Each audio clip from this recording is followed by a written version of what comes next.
be number 4, right? Yeah. Yeah. Yeah. Well, we're not getting no clicking action, so.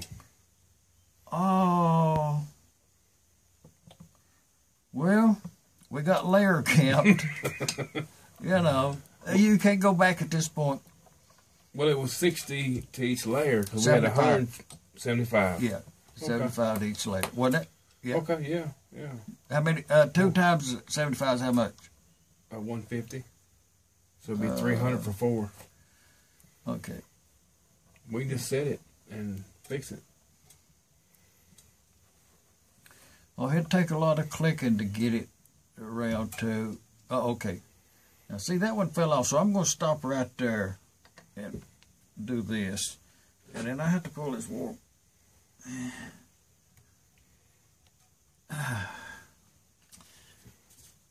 Oh, I see it move. I'm going to have to, I'll be back.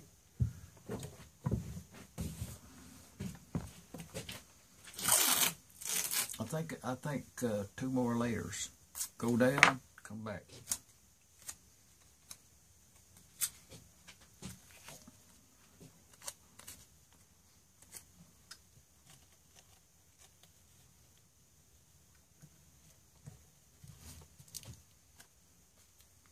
Even to the point where I think what we'll do, I'm going to take that back off. That's not right.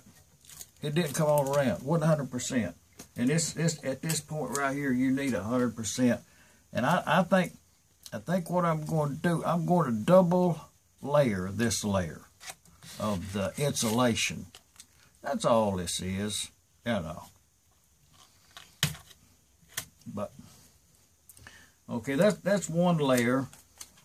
And it's getting bigger, so when you tear off your layer, your insulating, whatever you're doing, it keeps getting bigger every layer, so it makes it more difficult to pre-cut. You know, just saying, I learned that from experience.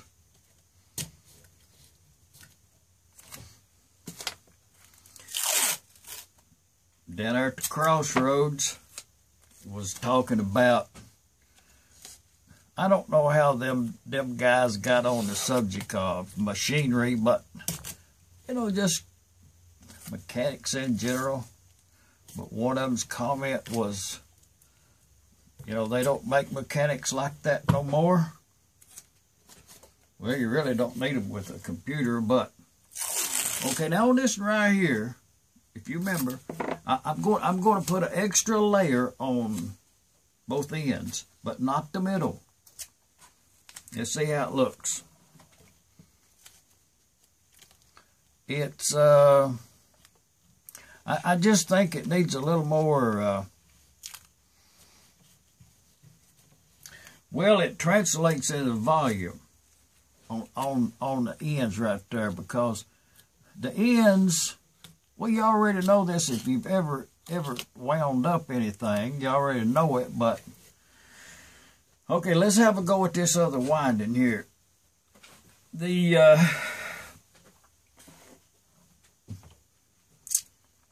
really ain't no need to move the little counter, and I take full responsibility for knocking that over, because I would like to know the coil count, but in this case,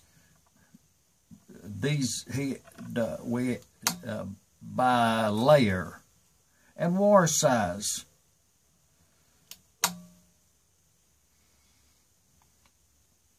See right there, it's gonna need a little less pressure so that will lay up on that heel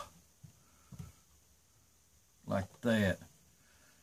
And I really don't like it, because it wants to fall over into that groove down there. So at some point in time, you have to maneuver that wire upwards with less pressure so that it will actually lay up on that other layer. And then when you come with the next layer, it won't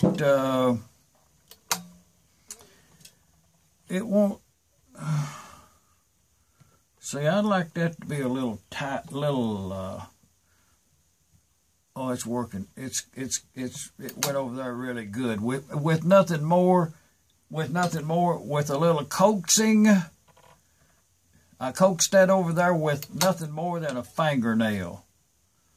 Very light pressure on the thumb. And it went right over and took that air gap out between that coil, this winding. But even then, while I wasn't paying attention, I got a little small gap in there. And for some reason, about a 1 inch from the end, going and coming, there's not a hump there or a low place. Maybe it is. Maybe that's where that end of that other layer of tape was at.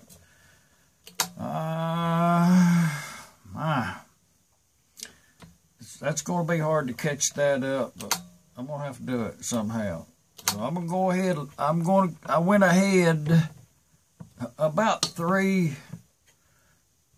This may be too much.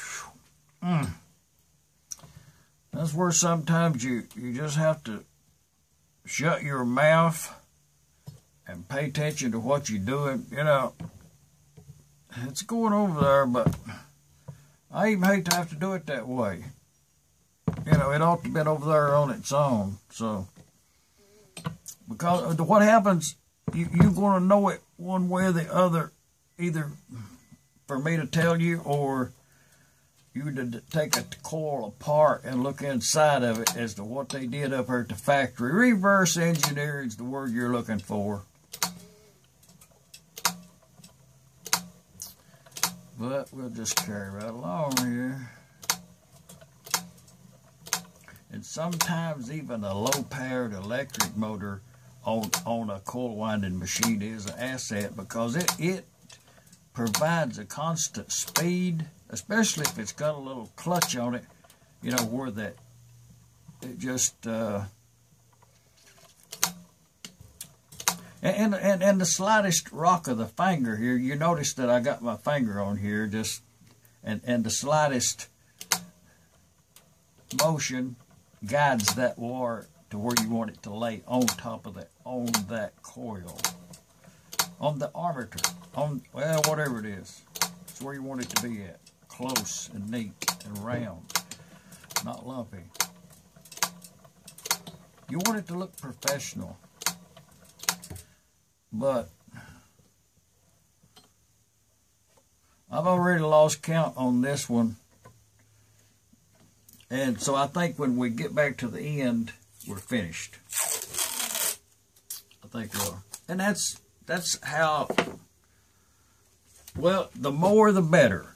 That's the rule. The more windings you put on here, up to a point, you know. I mean, there's a point of too much. But up to that point,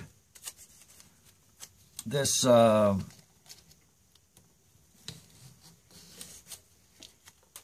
just wind you some wire on there. Now, on that same statement, on the bottom end of that, you can easily put 2 less. You know, I mean, you got to put some wire on here. You can't just. Yes, you can too. I've contradicted myself there, because most anything will run these engines. Most anything. I mean, a handful of nails with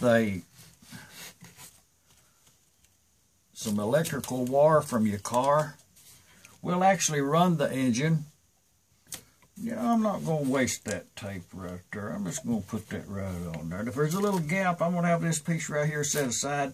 If there's a gap there, I'll put this on there. I'm going to put it right up there. And that's what happened a while ago. I was fooling around there, and I need to change that where that don't happen.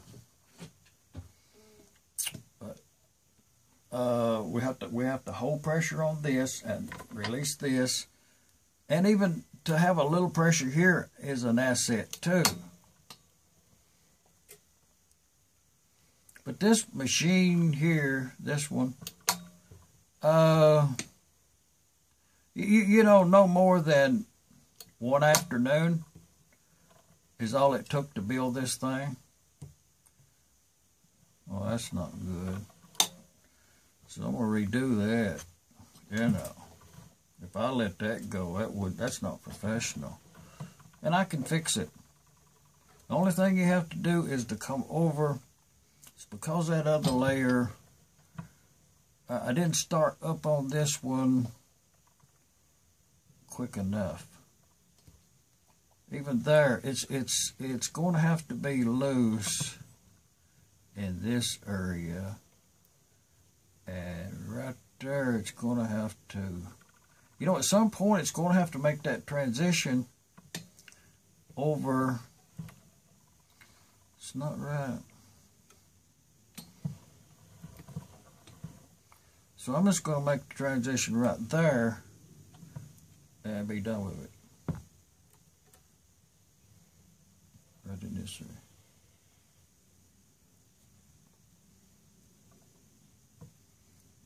I even don't like that too much. It's got to be done.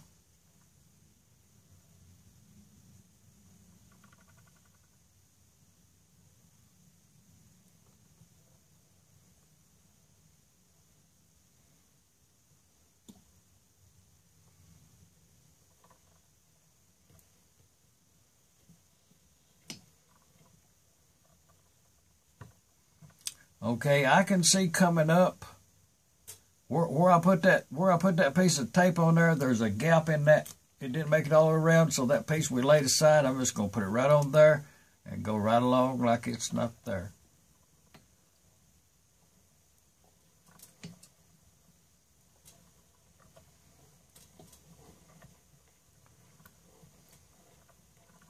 This war was a estate sale find.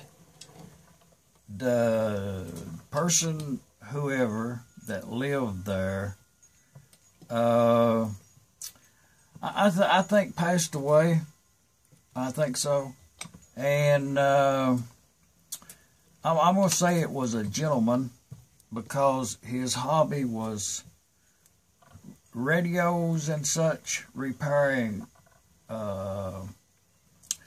airways, radios and stuff, record players and CBs and crap like that. And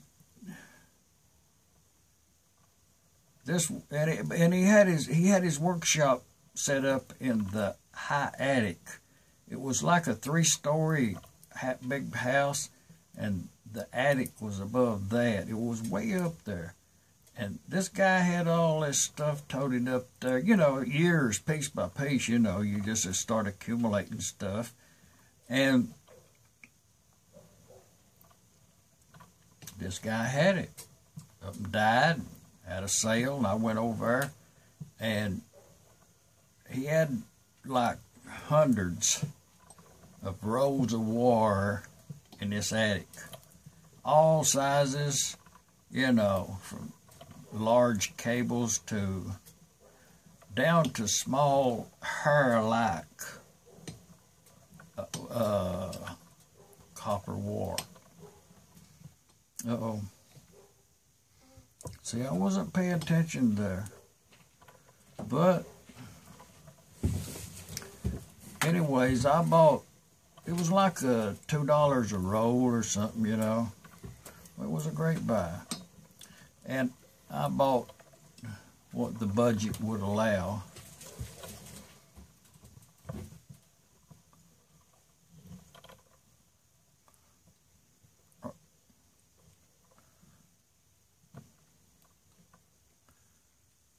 Okay. Do you remember how many layers this was? I think that's enough. While I was gone? I think that's enough. Well, to be honest with you, I was talking and I've lost count. And this thing ain't working. So I think that's enough. Okay. Well, it's not the prettiest coil I have ever wound. But think it'll give him a good spark. Are you going to put some masking tape on this to paint it? How are you going to hold this wire? Cut it off and stick it through the other hole and just wrap it around. know, I think you need a piece of tape right there. I'm going to put that up, put a piece of tape right there. Okay.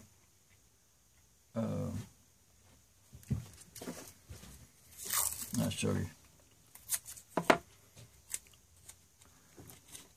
See, if you come back a little bit, and you put this in here,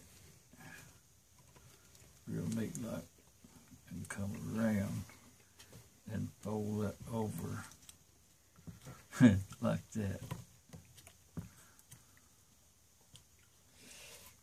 It's a little long.